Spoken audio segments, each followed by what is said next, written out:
નમસ્કાર દર્શક મિત્રો, ફરી એકવાર એક નવા વિષય સાથે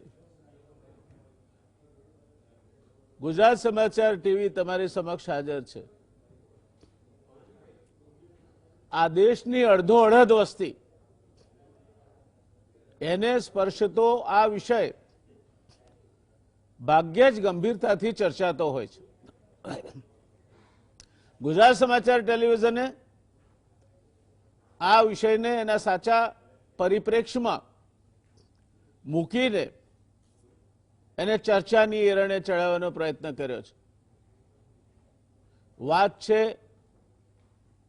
સ્ત્રીની, વાત છે સ્ત્રી સશક્તિકરણની। દોસ્તો, દુનિયાની કુલ વસ્તી 7.7 અબજ છે। એમાંથી 3.8 અબજ સ્ત્રીઓ છે। ભારતની વસ્તી 132 કરોડ છે, એમાં સ્ત્રીઓ 63 કરોડ છે। ગુજરાતની વસ્તી 6.0 કરોડ છે, સ્ત્રીઓ 2.8 કરોડ છે। દીકરીને દીકરા કરતા ઓછી આંકનાર અને એને ઉકરડીની ઉપમા આપનાર સમાજ દૂધ પીતી કરીને દીકરીની હત્યા કરતો કે પછી ટેકનોલોજીથી જાણકારી મેળવીને સ્ત્રીભ્રૂણ હત્યાનો દોષિત એવો આપણો સમાજ, આવા પિશાચી વૃત્તિવાળા સમાજને કારણે ભારતમાં મિનિસ્ટ્રી ઓફ સ્ટેટિસ્ટિક્સ અને પ્રોગ્રામ ઇમ્પ્લિમેન્ટેશન પાસેથી ઉપલબ્ધ માહિતી મુજબ આજે 1000 પુરુષે 924 સ્ત્રી છે આ દેશમાં। આમ આ દેશમાં જન્મતા 1000 પુરુષોમાંથી 73 અથવા તેથી વધારે વાંઢા મરવા માટે સર્જાય છે, કારણ કે સ્ત્રીઓની અછત આ કુકર્મોને કારણે ઊભી થઈ છે। એ સમયે આપણે આ ચર્ચા હાથ ધરી છે ત્યારે મારે એ સમયની યાદ અપાવવી છે જ્યારે વિશ્વમાં 4 લોખંડી મહિલાઓનો દબદબો હતો। પાકિસ્તાન સામે નિર્ણાયક યુદ્ધમાં આપણને વિજય અપાવનાર શ્રીમતી ઇન્દિરા ગાંધી, બ્રિટનના કોલસાની ખાણના મજૂરોના યુનિયનની કરોડરજ્જુ ભાંગી નાખનાર શ્રીમતી માર્ગારેટ થેચર, શ્રીલંકાના શ્રીમતી સેરિમાઓ બંદારનાયકે અને ઇઝરાયલના ગોલ્ડા મેર, 4 મજબૂત મનોબળવાળી મહિલાઓ એક સમયે 4 ખૂબ અગત્યના દેશોનું જુદા જુદા પરિપ્રેક્ષ્યમાં પોતાના લોખંડી મનોબળ સાથે નેતૃત્વ કરતી હતી। વાત કરીએ કેટલીક મહિલાઓ જેમણે વિશિષ્ટ સિદ્ધિઓ પ્રાપ્ત કરી। નર્સિંગના વ્યવસાયમાં જે આદર્શ ગણાય છે ને લેમ્પ લાઇટિંગ સેરેમનીમાં જેનો અચૂક ઉલ્લેખ થાય છે એ લેડી વિથ લેમ્પ ફ્લોરન્સ નાઇટિંગેલ। ભારતીય વહાણવટાના ઇતિહાસમાં, અને આપણને જાણીને ગૌરવ થશે કે આ બેન ગુજરાતી હતી, ભારતીય વહાણવટાના ઇતિહાસમાં પ્રથમ મહિલા કપ્તાન એ કચ્છની હતી, કબી મીઠુ કસ્ટા। એક્સરેના શોધક મેડમ ક્યુરી, ભારતીય અવકાશયાત્રી લેટ કલ્પના ચાવલા અને આપણા ગુજરાતની દીકરી સુનીતા વિલિયમ્સ। નામ ગણવા બેસીએ તો આખો કાર્યક્રમ પૂરો થઈ જાય। એવું કહેવાય છે કે દરેક સફળ પુરુષ પાછળ એનું ચાલક બળ એક સ્ત્રી હોય છે। સ્ત્રી જેમ સૌંદર્ય અને વ્હાલની મૂર્તિ છે, તે જ રીતે ધરતી સ્વરૂપે એક ક્ષમા અને સહનશીલતાની પણ મૂર્તિ છે। સ્ત્રીનું જ્યારે ભર સભામાં અપમાન થાય, એ પછી સભા કૌરવોની હોય કે સમાજની, અને શક્તિશાળી પુરુષો એ નિસહાય થઈને જોઈ રહે અથવા શક્તિ અને સત્તાના જોરે સ્ત્રીને અપહરણ કરીને લઈ જવાનો પ્રયત્ન કરવામાં આવે મિત્રો, ત્યારે કાં તો સોનાની લંકા બળીને ખાક થઈ જાય છે કે કાં તો મહાભારત સર્જાય છે જે મહાવિનાશ વેરે છે। સ્ત્રી માટે કાર્યશુ મંત્રી કહેવાય છે, તે ઉત્તમ સલાહકાર બની શકે છે, સાથે સાથે ભોજ્યેશુ માતા બનીને એ અન્નપૂર્ણા સ્વરૂપે અમૃત પીરસી શકે છે। આ બધું થાય છે કારણ કે આપણો મંત્ર, આપણી શીખ, આપણી સંસ્કૃતિ એવું કહે છે કે યત્ર નાર્યસ્તુ પૂજ્યંતે રમંતે તત્ર દેવતા। જ્યાં નારીની પૂજા થાય છે, સન્માન અપાય છે, ત્યાં સાક્ષાત દેવો પણ રમવા માટે આવી પહોંચે છે, હાજરી આપે છે। શક્તિ આરાધનાનો મંત્ર એવું કહે છે કે યા દેવી સર્વભૂતેષુ માતૃરૂપેણ સંસ્થિતા નમસ્તસ્યૈ નમસ્તસ્યૈ નમસ્તસ્યૈ નમો નમઃ। આ માની અગત્યતા, શક્તિની અગત્યતાની વાત છે। આપણે કદાચ આ બધું ભૂલી ગયા છીએ। કદાચ આપણને એ પણ યાદ નથી કે બ્રહ્મા, વિષ્ણુ અને મહેશને એક ચાંગળું ભરીને પાણી છાંટી અને બાળક બનાવી દેનાર માં અનસુયા, માં એ શક્તિઓ હતી કે બ્રહ્મા, વિષ્ણુ, મહેશને પણ એમના સામે નમવું પડે। યમરાજ સાથે સંવાદ કરીને પોતાના પતિને પાછો લઈ આવનાર સતી સાવિત્રીની કથા કદાચ આપણા નવા જનરેશન અથવા નવી પેઢીમાં એટલી બધી પ્રચલિત નહીં હોય। આભમાં ઉગેલ ચાંદલો ને જીજીબાઈને આવ્યા બાળ, બાળુડાને માત હિંચોળે ધણાણાના ડુંગરા ડોલે। શિવાજી, હિન્દુપત પાતશાહનો રક્ષક, એની માં જીજાબાઈ બાળપણમાંથી જ હાલરડું ગાઈને આ સંસ્કારો શિવાજીમાં રેડનાર એ જીજીબાઈ હતા। પોતાના પંડના જણાનું બલિદાન આપીને મેવાડનો વંશ રહે એ માટે પોતાના સગા દીકરાને હોમી દેનાર પન્ના ધાયનો ઇતિહાસ એ અમર છે। જ્યાં સુધી યાત્રાળુ વેરા લેવાતો હશે, જ્યાં સુધી યાત્રાળુ વેરો લેવાતો હશે, ત્યાં સુધી હું સોમનાથના દર્શને નહીં જાઉં એવું ધરાર સિદ્ધરાજ જયસિંહને સંભળાવી દેનાર રાજમાતા મિનળદેવી પણ એક મહાન જાજરમાન સ્ત્રી હતા। આ માત્ર કેટલાક ઉદાહરણો છે। આજે આપણે ચર્ચા કરવી છે સ્ત્રી સશક્તિકરણની। કહેવાય છે કે પાયો મજબૂત હોય તો જ એના ઉપર મજબૂત ઇમારત ચણી શકાય છે। સ્ત્રી સશક્તિકરણનો પાયો નખાય છે એ દીકરો અને દીકરીમાં ભેદરેખા ન દોરીએ તો। જો દીકરો અને દીકરીમાં ભેદરેખા દોરીએ તો સ્ત્રી સશક્તિકરણના બદલે સ્ત્રીને નબળી પાડવાનો, અબળા બનાવવાનો પાયો ત્યાં જન્મથી જ નખાઈ જાય છે। એનો પાયો નખાય છે દીકરાને દીકરી કરતાં વધુ ગણીને એના લાલન પાલન કરવાથી। દીકરો છે દૂધ આપવું જ પડે, દીકરીને નહીં હોય તો ચાલશે, દીકરાને આ જોઈશે જ, દીકરીને નહીં હોય તો ચાલશે। આ મા બાપો દીકરાને દીકરીમાં ભેદ પાડીને દીકરીને નબળી પાડવાનું કામ કરે છે। દીકરીને દીકરાની સરખામણીમાં બીજા નંબરની પ્રાથમિકતાઓ આપવાની હજુ પણ ઘણી બધી જગ્યાએ રિવાજ ચાલે છે। દીકરી પ્રત્યે કાંઈક અંશે બેદરકારી, અણગમો અને ક્યાંક નેગ્લેક્ટ એટલે એને બાજુ પર મૂકવાની ભાવના પણ પ્રબળતાથી અનુભવાતી હોય તેવા કિસ્સા જોવા મળે છે। આટલી બધી ગંભીર ચર્ચાઓ બાદ આપણે ચર્ચાની શરૂઆત કરીએ એક રમૂજથી। દોસ્તો, તમે જાણીને આનંદ થશે, આશ્ચર્ય થશે કે આજે જે ત્રણેય પેનાલિસ્ટ છે જેમની હું ઓળખાણ હવે આપવા જઈ રહ્યો છું, એમાંથી એક પણ સ્ટુડિયોમાં નથી। એટલે મને નિરાશ છે, હું સલામતી અનુભવું છું, હું એકલો જ સ્ટુડિયોમાં છું। બાકીના મારા ત્રણેય પેનાલિસ્ટ એ બહારથી જોડાવાના છે। પણ જોક એવું કહે છે કે શિક્ષકે એક છોકરાને પૂછ્યું કે બેટા આપણે આપણી ભાષાને માતૃભાષા કેમ કહીએ છીએ? બાળક બિચારો નિર્દોષ, એણે વિચાર્યું, પોતાનો તર્ક લગાડ્યો, સમજવાનો પ્રયત્ન કર્યો કે સાહેબ પૂછે છે તો માતૃભાષા કેમ કહેવી, એનો જવાબ તો આપવો પડે। અને ખૂબ વિચારીને દીકરાએ જવાબ આપ્યો કે સાહેબ ઘરમાં મોટા ભાગે માં જ બોલતી હોય છે, એટલે આપણે આપણી ભાષાને માતૃભાષા કહીએ છીએ, કારણ કે બાપાને બહુ બોલવાનો સમય મળતો નથી। આ લાઇટર ટોન વેઇનમાં લેવાનો છે, હળવાશના મૂડમાં લેવાનો છે, જેથી ચર્ચા હળવાશના મૂડમાં શરૂ થાય। પણ માતૃભાષાની આ વ્યાખ્યા પણ ક્યાંક ક્યાંક હળવાશના મૂડમાં પ્રચલિત છે।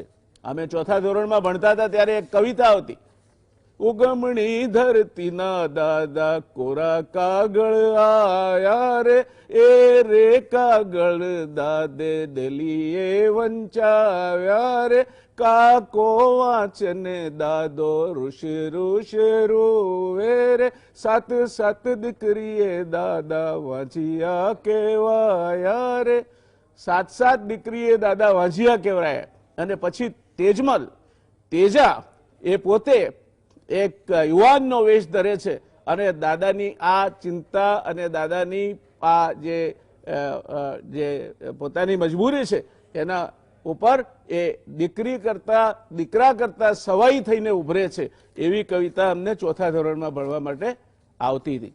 આ પાર્શ્વભૂમિકા સાથે આજે આપણે આપણા પેનલિસ્ટને ઓળખી લઈએ.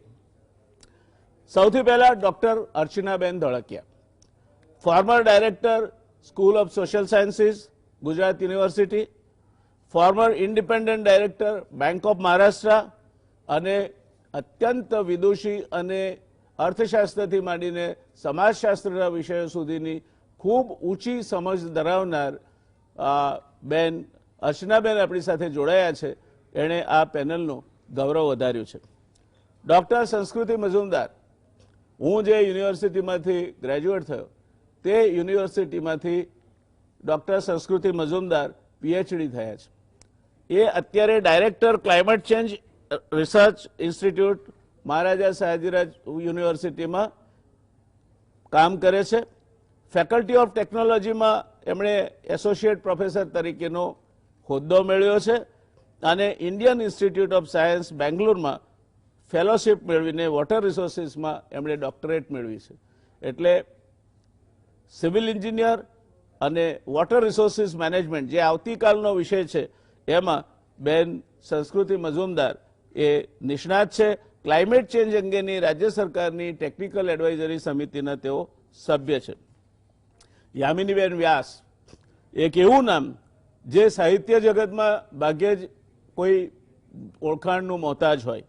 કવિયત્રી છે, લેખિકા છે, નાટકો લખે છે, પોતે અભિનય કરે છે. નાટક અને કવિતાના 5 પુસ્તકો એમના પ્રગટ થયા છે અને બેટી બચાવો અંગે જાગૃતિ ફેલાવતા એમના નાટકના 350 કરતા વધારે શો થયા છે. આ ત્રણેય નિષ્ણાતો આપણી પેનલમાં જોડાયા છે. ત્રણેયનું ગુજરાત સમાચાર ટેલિવિઝન વતી હું સ્વાગત કરું છું. સૌથી પહેલા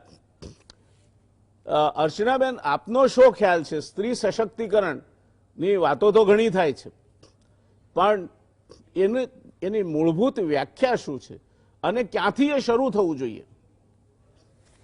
એકચ્યુઅલી સ્ત્રી સશક્તિકરણની વ્યાખ્યામાં આપણે જોઈએ તો સ્ત્રીઓ પાસે, અર્થશાસ્ત્રની દ્રષ્ટિએ હું જો વાત કરું તો સ્ત્રીઓ પાસે એવી શક્તિ, એવી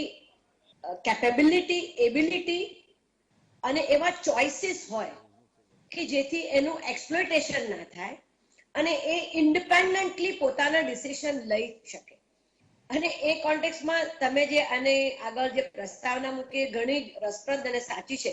મારે એમાં એક જ વસ્તુ કહેવાની છે કે એક પ્રશ્ન પૂછ્યો છે જ્યારે અમે તમારે ત્રણના ફોટા મૂક્યા ત્યારે, કે નોકરી કે ઘર, બહેનો નોકરી કે ઘર.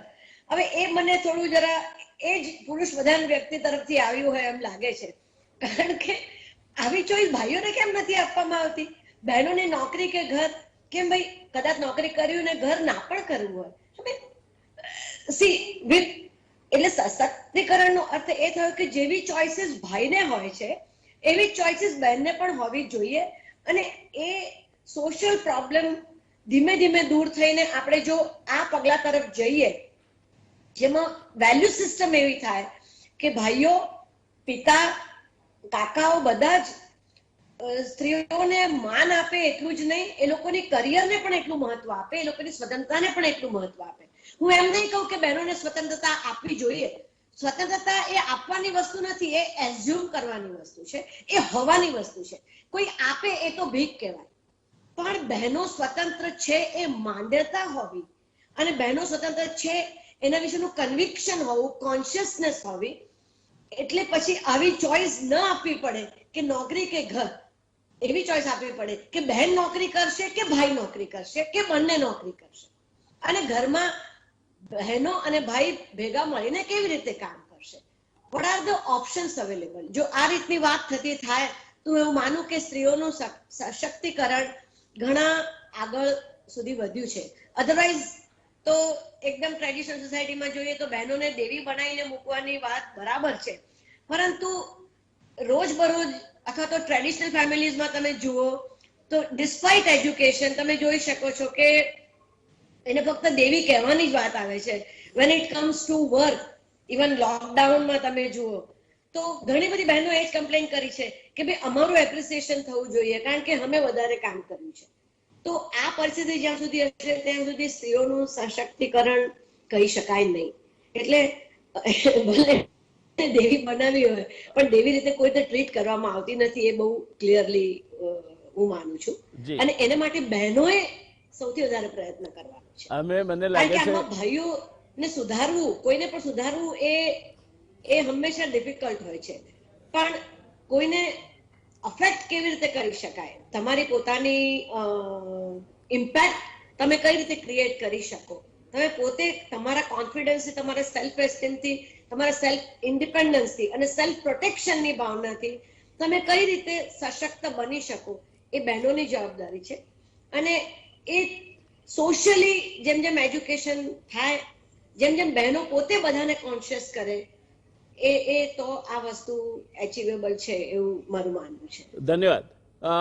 અમારા આર્ટિસ્ટે જે ઉદ્દેશથી આ ટાઇટલ લગાવ્યું હતું એ ઉશ્કેરવાનો આપને ઉદ્દેશ સફળ થયો છે અને અમારા આર્ટિસ્ટને એ માટે મારે અભિનંદન આપવા જોઈએ. મૂળ વાત બીજી છે, આપણે જવું છે બીજી દિશામાં. જાપાનમાં પુરુષ અને સ્ત્રી એ ઘરે રહે કે નોકરી કરે પણ પુરુષને જે પગાર મળે તે પગાર બધો જ લઈને એને ગૃહ સામ્રાજ્ઞીને આપી દેવાનો, એમાંથી એ નક્કી કરે તેટલા જ એને પોકેટ મની મળે. બાળકોની ટ્યુશન માટે, બીજા પૈસા, ઘર માટે, એ બધાનું એપોર્શનિંગ એ સાચા અર્થમાં ગૃહ સામ્રાજ્ઞી જ કરે.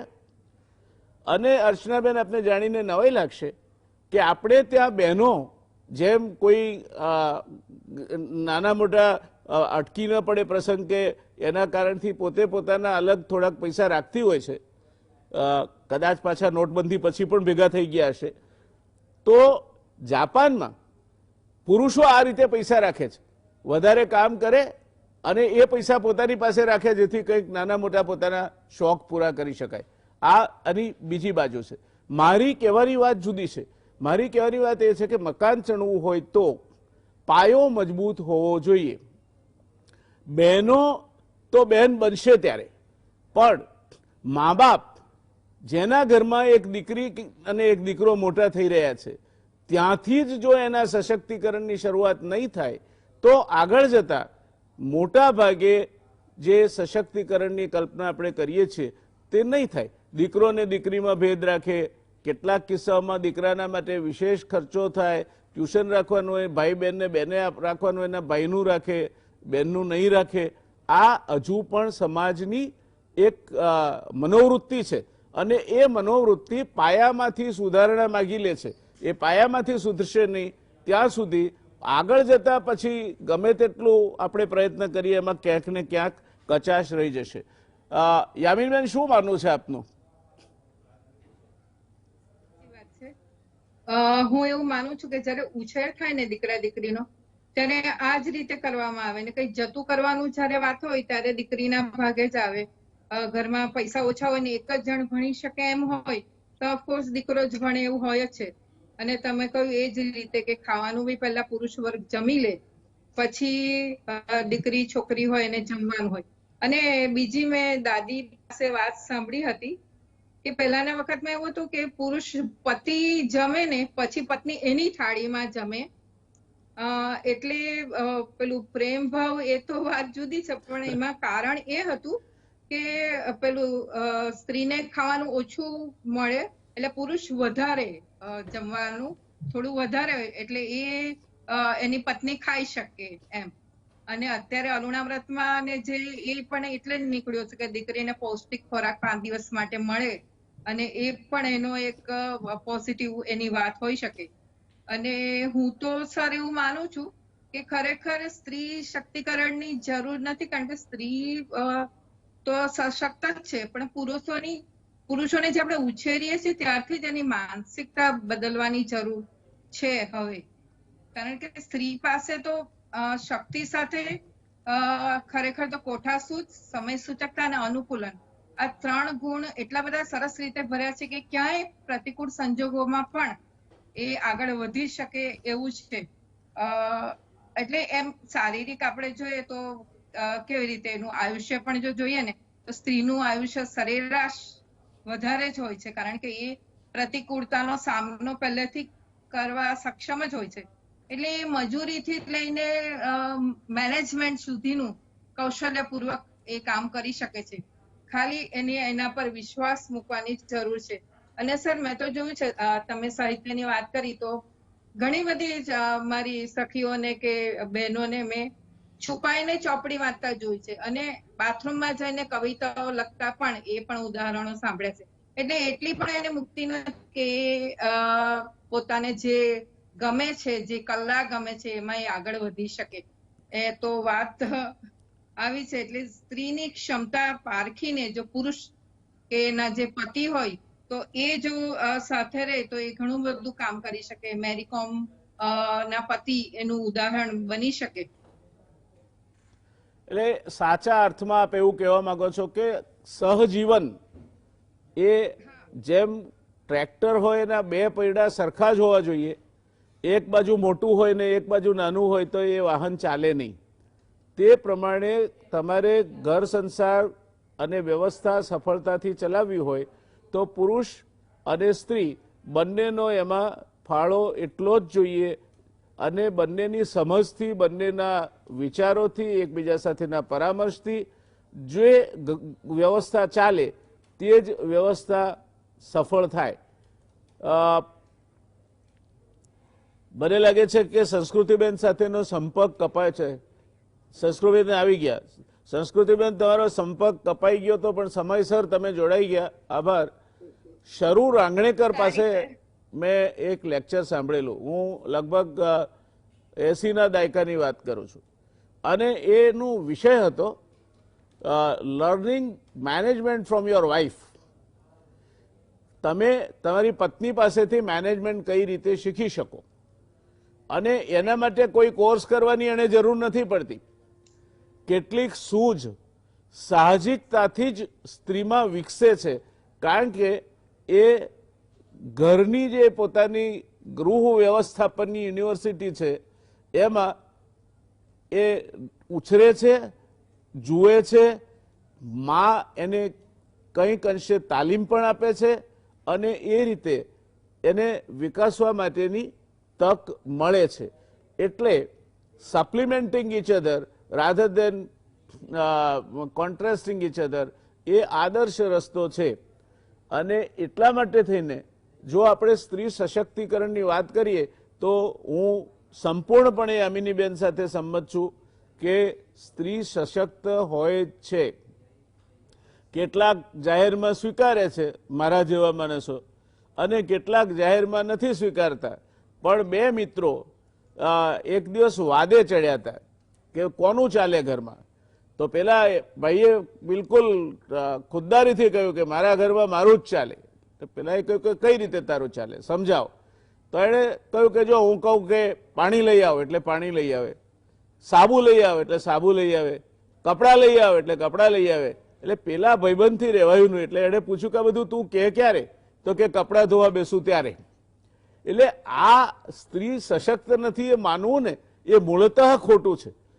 પણ આપણે એને જુદા પરિપ્રેક્ષમાં જોવા ટેવાયેલા છીએ, અને એ જુદા પરિપ્રેક્ષમાં જોવા ટેવાયેલા છે. માટે એનું જે ગૃહસ્વામીની તરીકેનું જે કામ છે એ ગૃહસ્વામીની તરીકેનું કામ ક્યાંક પાછળ ધકેલાઈ જાય છે એવું લાગે છે. સંસ્કૃતિબેન, તમને?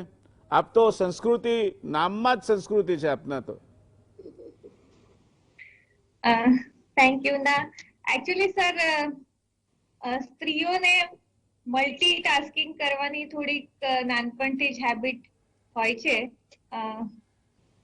ઘરમાં એને બધી રીતે ટ્રેન કરવામાં આવતી જ હોય છે, પણ ખરેખર તો આજના જમાનામાં હું એવું નહીં કહું કે વન સાઇડેડ શો હોય છે, કારણ કે ઘણા હસબન્ડ ઇન્ક્લુડિંગ મારા ઇક્વલ ઇમ્પોર્ટન્સ આપતા હોય છે સ્ત્રીઓના કરિયરને, સ્ત્રીઓના એમ્બિશન્સને સૌથી ઇમ્પોર્ટન્ટલી, અને હોબીઝને પણ હું એવું કહી શકીશ. એટલે એવું તો નહીં કહેવાય આપણે કે ક્યાંય એટલે મલ્ટીટાસ્કિંગ નહીં કરી શકે એમ.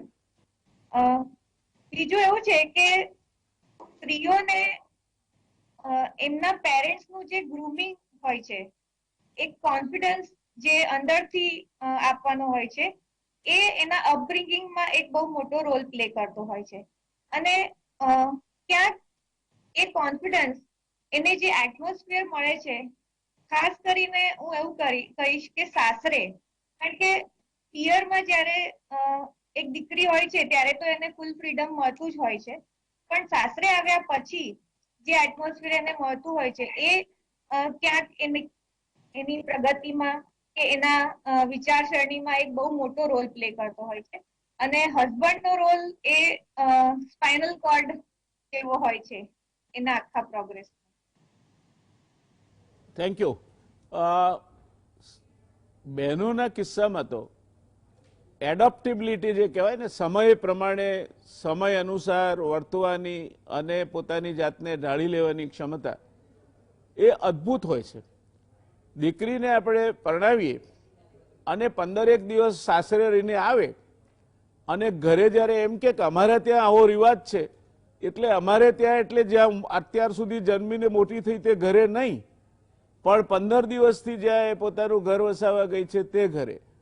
આ પ્રકારની સ્વીકૃતિ અને એ સ્વીકૃતિ અનુસાર પોતાની જાતને ઢાળવાની ક્ષમતા એ કુદરતે સ્ત્રીને આપેલી મોટામાં મોટી ભેટ છે.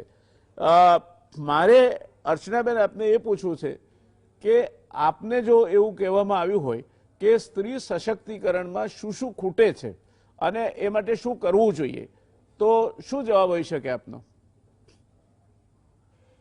પહેલા તો હું એવું માનું છું કે ભલે આપણે સંસ્કૃતિબેને કીધું કે પિયરમાં તો બધું સારી સારી ટ્રીટમેન્ટ મળે છે, પણ સંસ્કૃતિબેન હું તમને એટલું કહું કે જે જયનારાયણભાઈએ કીધું એમ ઘણા ફેમિલી હજુ એવા છે કે જ્યાં છોકરીઓને સામે there is lot of discrimination પિયરથી જ. તો જે શું કરવાની જરૂર છે એમાં એક તો એ છે કે એક સોશિયલ જાગૃતિ લાવવાની જરૂર છે, અને જેને માટે જે એજ્યુકેટેડ સ્ત્રીઓ છે, જે કોન્શિયસ સ્ત્રીઓ છે, એને થોડો એફર્ટ્સ કરવાની જરૂર છે.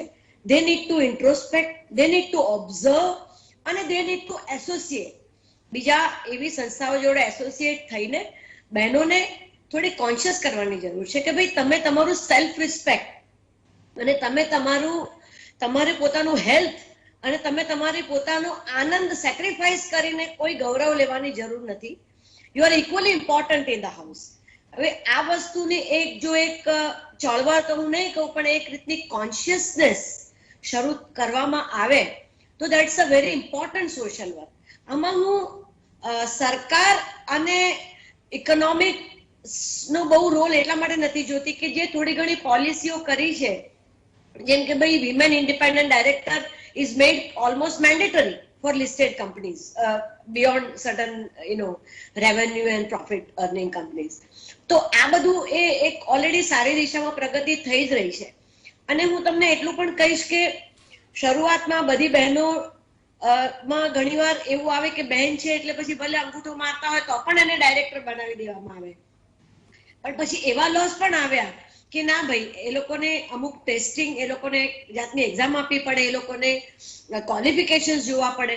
તો હવે જે નવો ફાલ જેને કહીએ આવી રહ્યો છે ઇન્ડિપેન્ડન્ટ ડાયરેક્ટર, ખાસ કરીને બહેનોનો, what you find is highly educated, highly motivated, committed kind of women are entering the market. અને ઘણી કંપનીઝ પરદેશમાં જે લોકોએ રિસર્ચ કરી છે એ લોકોએ શોધ્યું છે કે બહેનો જ્યારે આવી કંપનીના બોર્ડમાં હોય છે ત્યારે પણ એ લોકોના આંખ કાન એટલા જબરજસ્ત ખુલ્લા હોય છે અને they are also in habit of looking at the details. એને કારણે કંપનીઝને પણ ઘણો ફાયદો થયો છે. તો આ એક બીજું સ્ટેપ જે સરકારે લીધું એ ઘણું સારું છે અને આવા બીજા અનેક સ્ટેપ્સ જેમાં I am not asking for reservation, I am asking for some kind of a representation. હું એમ નથી કહેતી કે 1/3 સીટ હોવી જોઈએ અને 2/3 હોવી જોઈએ અને એ બધી વસ્તુ એની ચર્ચામાં પડવા જેવું નથી, પણ થોડું ઘણું વિમેનનું રેપ્રેઝન્ટેશન જુદા જુદા ક્ષેત્રોમાં હોય એવી રીતની સોશિયલ અને ઇકોનોમિક પોલિસીઝ ઘડાવી જોઈએ અથવા તો પોલિસી ઘડાય ત્યારે આ વસ્તુનું ધ્યાન રાખવું જોઈએ. That is another step which I am thinking is very important. The third step is કે હું એવું માનું છું, જે તમે પૂછ્યું કે ભાઈ જ્યારે બહેનો નોકરી કરે ત્યારે ઘરનું થોડું ઘણું સેક્રિફાઈસ નથી થતું એવું તમને નથી લાગતું, એ તમે પ્રશ્ન પૂછ્યો તો મારો જવાબ એમ છે કે લાઈફમાં people have to learn to manage. After all, you have to manage your resources. Time ઓછો હોય તો ભાઈ દાળ ભાત શાક રોટલીને બદલે ઉપમા બનાવી દો પણ નોકરીએ જાઓ. See, these are the kind of learnings which we learn if we work. એટલે આમાં કોઈ સેક્રિફાઈસ નથી થતું, આમાં ધીમે ધીમે તમે મેનેજ કરતા શીખતા હો છો અને એમાં જો તમે બહેનોને કોન્શિયસ કરો કે ભાઈઓને પણ કામ કરવાની ટ્રેનિંગ આપવી જોઈએ અને એ લોકોને પણ થોડું ઘણું શીખવાડવું જોઈએ અને એને માટે કઈ રીતે કોન્ફ્લિક્ટ મેનેજમેન્ટના રૂલ્સ ઉપયોગ કરવા જોઈએ, કારણ કે ઘણા ભાઈઓને કોઈ કામ કરવાની ટેવ નથી એટલે કોન્ફ્લિક્ટ થાય. તો how do you choose your battle, how do you manage your conflicts, that kind of training is also important which some of the non-government organizations can give.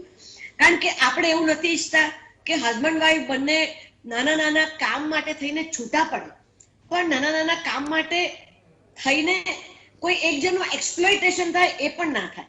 તો conflict management kind of a training અને આ રીતની બહેનોને પોતાનું સ્વમાન છે એ રીતની training અને I don't believe in those kind of serials which are coming, કારણ કે એમાં બહુ કોન્ફ્લિક્ટિંગ મેસેજીસ જતા હોય છે. એટલે પણ આ રીતના સોશિયો ઇકોનોમિક પોલિસીઝ અને especially the non government organisations can take initiative in this matter.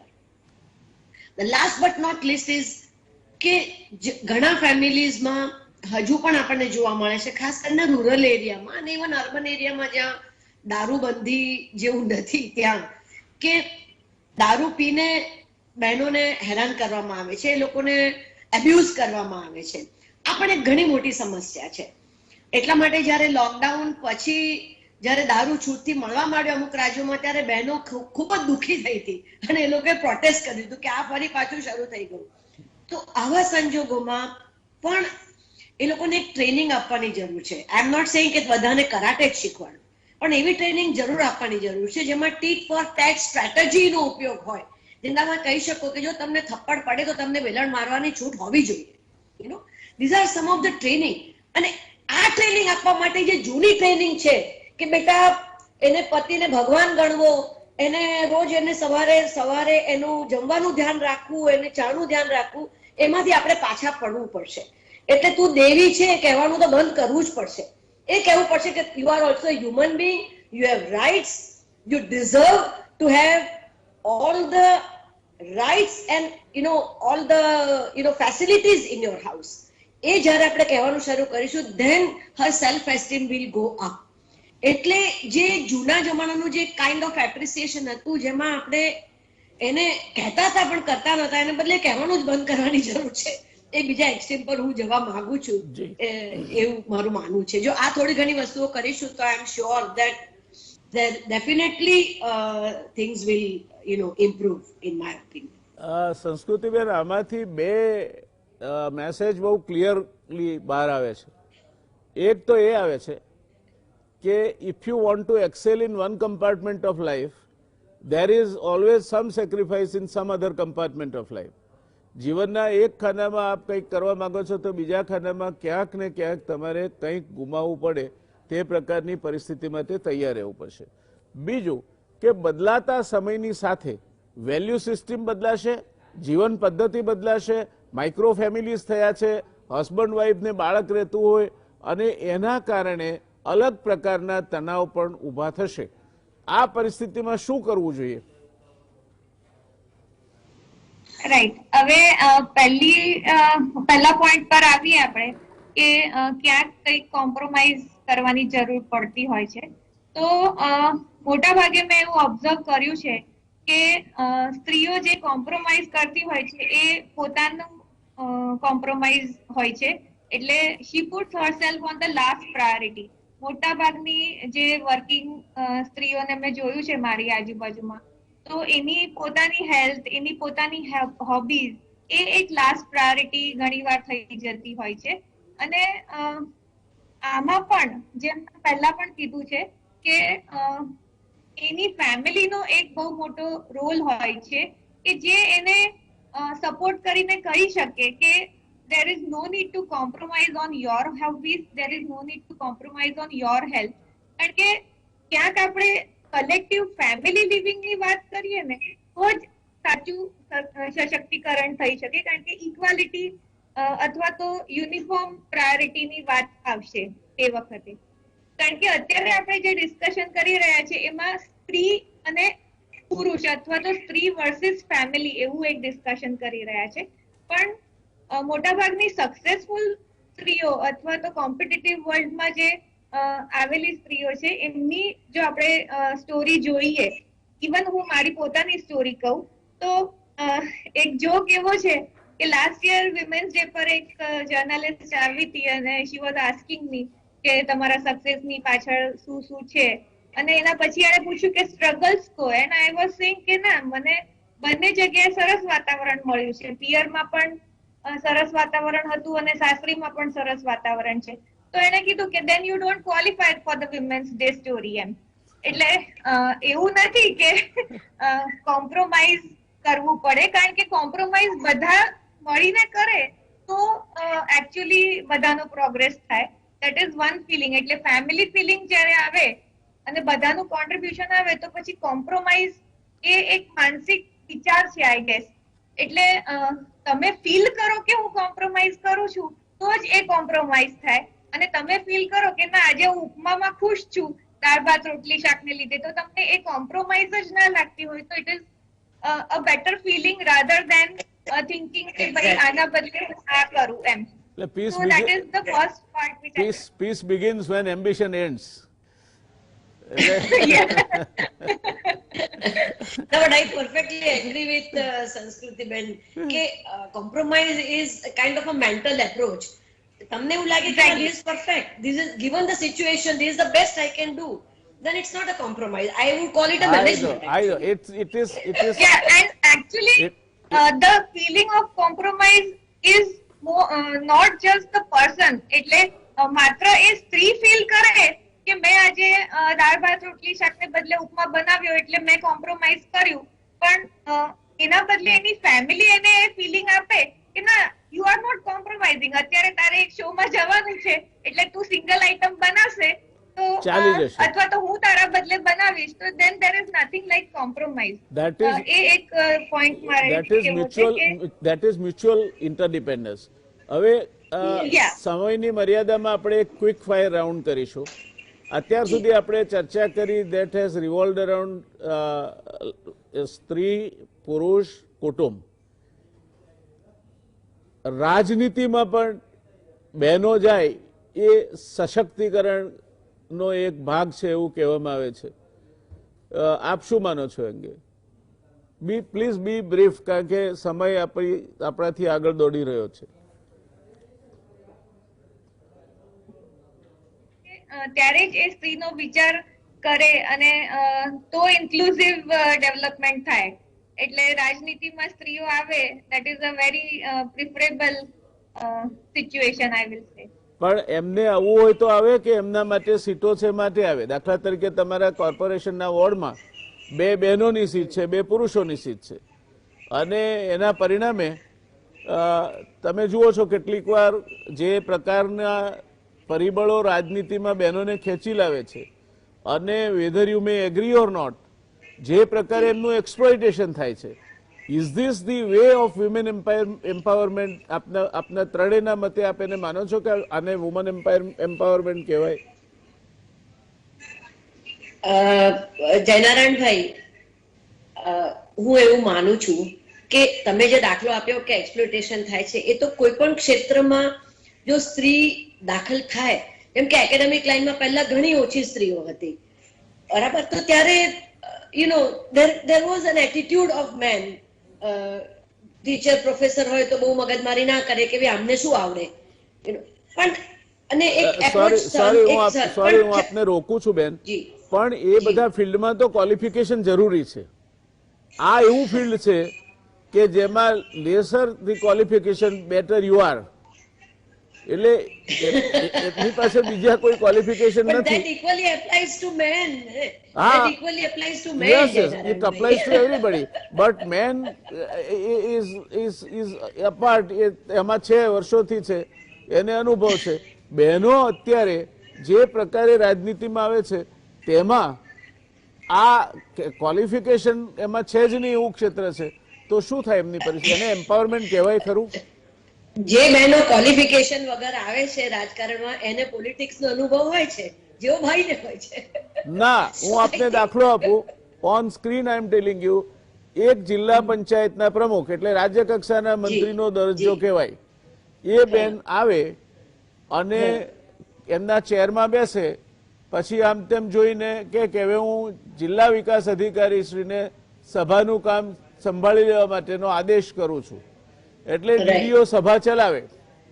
પછી એ પૂરી થાય એટલે ડીડીઓ ઈશારો કરે એટલે કે હવે હું આ સભા સમાપ્ત થયેલી જાહેર કરું છું.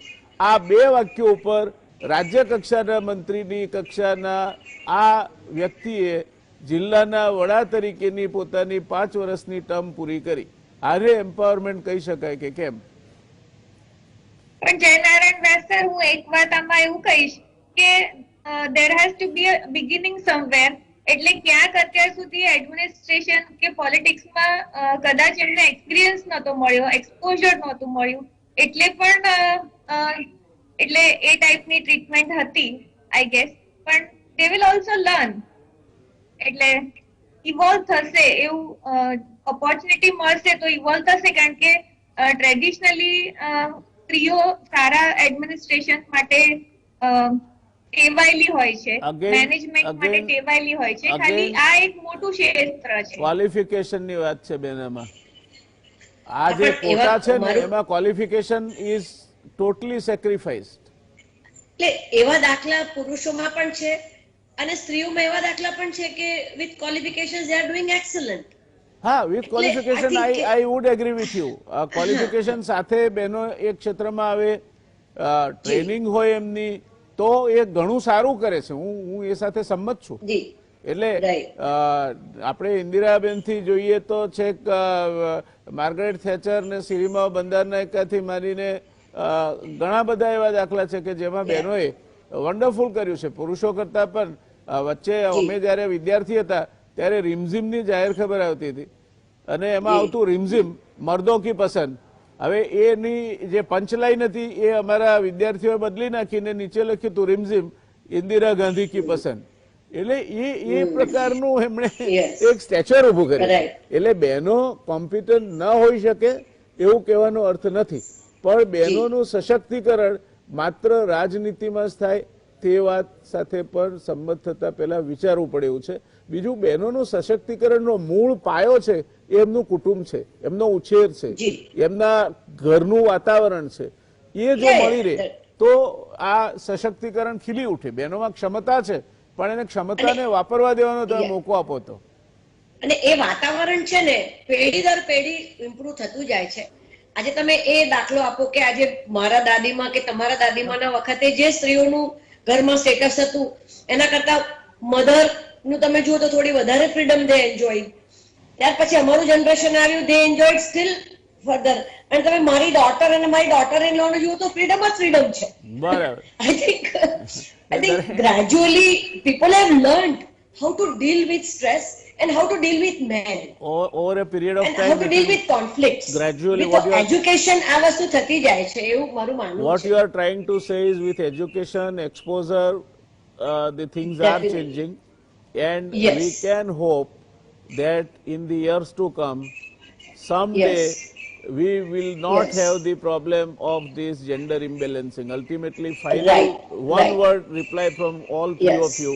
The gender Yes, imbalancing absolutely. today, 922 girls Yes. for 1000 men. Yes. A compulsory પેલા 78 માણસો વધારે અને બીજા વધારે થાય કદાચ કોઈ વચ્ચેથી કોઈ ચાઇલ્ડ મોર્ટાલિટીના કારણે ઓછો થાય આંકડો તો એ પરિસ્થિતિમાંથી આપણે નીકળીશું ખરા પણ ધીરે ધીરે નીકળીશું.